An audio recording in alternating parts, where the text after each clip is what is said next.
रेणुका की शादी कुछ ही दिनों पहले शास्त्री नगर में हुई थी। रेणुका बहुत ही आलसी लड़की थी।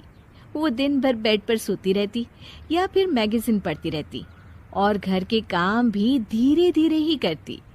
एक दिन उसकी सास उसके पास आती है। बहू, आज बेसन का चिला बना दे, बड़ा मन कर रहा है। हाँ मम्मी जी, बनाती हूँ थोड़ी देर में। थोड़ी देर में?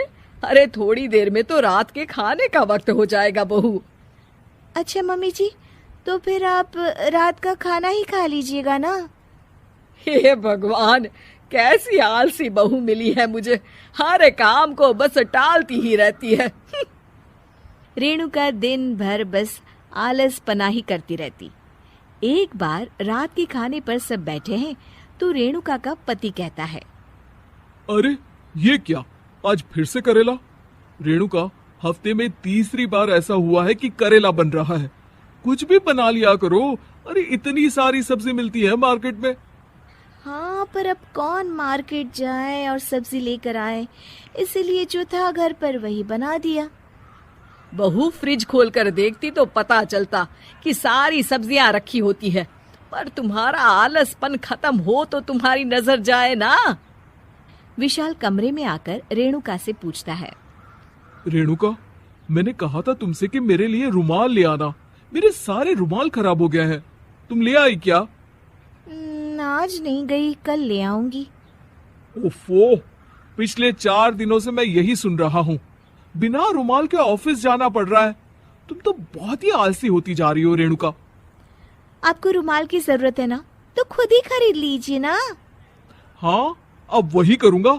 तुम्हारे भरोसे बैठा रहा तो कुछ नहीं होगा। एक दिन दरवाजे पर बेल बज रही होती है और रेणुका सोफे पर बैठी होती है, पर आलस में दरवाजा खोलती ही नहीं। अरे बहू, कितनी देर से बेल बज रही है?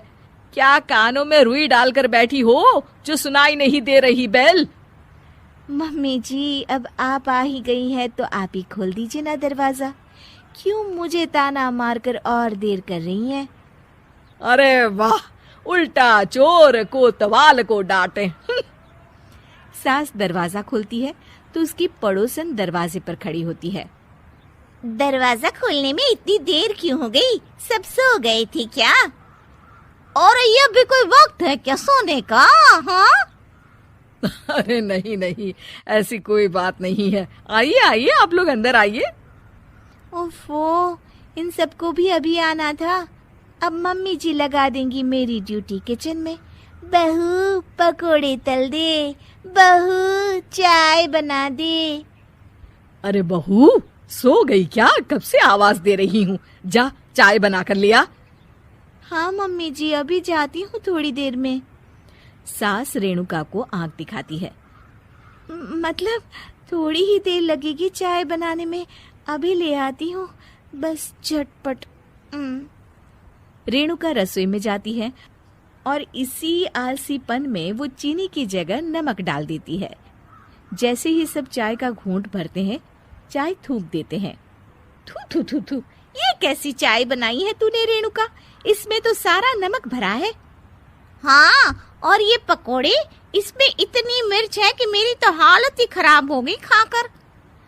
और रेणु जी, आपकी खातिरदारी में पहले तो कभी कोई कमी नहीं रहती थी, पर जब से आपकी ये बहू आई है ना, मामला कुछ गड़बड़ा सा गया है। हाँ हाँ, जहाँ आप इतनी एक्टिव हैं, वहीं आपकी बहू एकदम आलसी, एकदम राम मिलाई जोड़ी लगती है।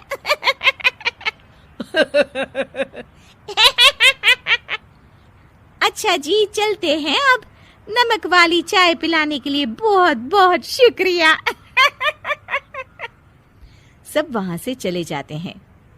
अरे तूने तो मेरी नाक ही कटा दी बहू। वे लोग क्या सोच रहे होंगे मेरे बारे में? मम्मी जी, मैंने तो शक्कर ही डाली थी, पता नहीं नमक कैसे बन गई शक्कर। शक्कर नमक नहीं बना बहू रानी, तुम्हारा ये जो आलसपना है ना, ये उसी का नतीजा है। सॉरी मम्मी जी, अब मैं ये आलसपन छोड़कर सारे काम अच्छे से मन लगाकर करूंगी। 8 फेरों का 8वां वचन।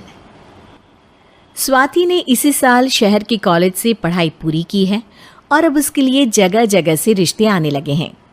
स्वाति से ज़्यादा उसके रिश्तेदारों को उसकी शादी की चिंता है। इसीलिए जो भी स्वाति के घर आता वो किसी नए लड़के की खबर ज़रूर ले आता।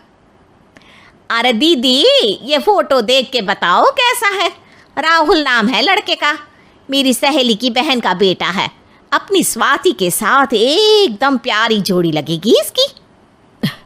ज़रा दिखाना, फोटो तो बढ़िया लग रहा है। कोई गलत आदत वादत तो नहीं है ना इसे? और कमाता कितना है? अरे कोई गलत आदत नहीं है दीदी, आप कहो तो एक मीटिंग करवा देती हूँ, फिर सब कुछ फाइनल कर लेना। हाँ हाँ, ये सही कह रही हो तुम। संडे को स्वाति के पापा भी घर पे ही रहेंगे। बुआ फिर वहाँ से चली जाती है और रात को स्वाति की माँ उससे कहती है, स्वाति बेटा, आज कमला बुआ ने एक लड़के की फ़ोटो दिखाई है। संडे को वो लोग मिलने आ रहे हैं, तैयार हो ना तुम बेटा? अरे मम्मी, आप कहाँ कमला बुआ के चक्कर में आ जाती हो? अभी इतनी जल्दी कोई शादी वादी नहीं करनी है मुझे। अरे बेटा, अच्छा लड़का है, बुआ जानती है उसे अच्छे से। हाँ स्वाति बेटा, एक बार मिल तो लो, बाद में देखेंगे आगे क्या करना है। वैसे तो कमला रिश्ता लाई है तो मना करने का तो कोई सवाल ही नहीं उठता। संडे की सुबह होती है और कमला बुआ राहुल और उसके मम्मी पापा को लेकर स्वाति के घर आती है। अरे आइए आइए भाभी, इसे अपना ही घर समझिए। इनसे मिलिए, ये मेरे भैया और ये मेरी भाभी हैं। नमस्ते भाभी जी, ये है हमारा लड़का राहुल, सरकारी नौकरी की तैयारी कर रहा है ये। वैसे आपकी बेटी कहाँ है? अरे स्वाति बेटा, बाहर आ जाओ। वैसे कितनी पढ़ाई की है स्वाति ने? जी, पोस्ट ग्रेजुएट है हमारी बेटी साइंस में। ये सब तो ठीक है, पर घर संभालना जानती है या नहीं? हमें कौन सी इससे नौकरी करवानी है, नौकरी तो मेरा बेटा करेगा ही। पर मैंने इतनी पढ़ाई की है और आप चाहती हैं कि मैं घर पर ही बैठी रहूं? अरे स्वाति बेटा, ये बड़ों की बात में तुम कहाँ बोल पड़ी? हम सब देख लेंगे क्या करना है क्या नहीं। हम तो इसी बात में विश्वास करते हैं कि घर के लड़कियां घर में ही रहे तो ज़्यादा अच्छा रहता है, वरना भाई साहब आप तो आजकल के हाल जानते ही हैं, कितनी घटनाएं होने लगी हैं औरतों के खिलाफ। स्वाति बेटा, रसोई का काम तो पूरा जानती हो ना? शादी के बाद तुम्हें ही संभालना है वो सब। अरे बहुत अच्छा खाना बनाती है ये, आप सब लोग इसकी तारीफ करते नहीं थकेंगे। लो भाई, हो गई मीटिंग, अब शादी की तारीख फाइनल कर लेते हैं, क्यों भैया? भाई हम तो पंडित जी से चर्चा करने के बाद ही तारीख फाइनल करेंगे, सालों से हम उनकी बातें मानते हुए आ रहे हैं। लड़के वाले और कमला बुआ की बातें सुनकर स्वाति एकदम नाराज़ हो जाती है और उसे लगने लगता है कि शादी के बाद उसे घर पर ही बैठना पड़ेगा। लेकिन घर वालों के आगे उसकी एक नहीं चलती और उसे शादी के लिए हाँ कहना पड़ता है। शादी का दिन आ जाता है और सब मंडप में जमा होते हैं। अब फेरों का समय हो गया है, अब कन्या अपने वर से 7 वचन मांगेगी। आप किसी धार्मिक आयोजन में जाएं तो मुझे भी ले जाएंगे। आप मेरे माता पिता का भी बराबरी से सम्मान करेंगे, हमेशा मेरा साथ निभाएंगे। आपको दोनों परिवार की जिम्मेदारियां बखूबी निभानी होगी।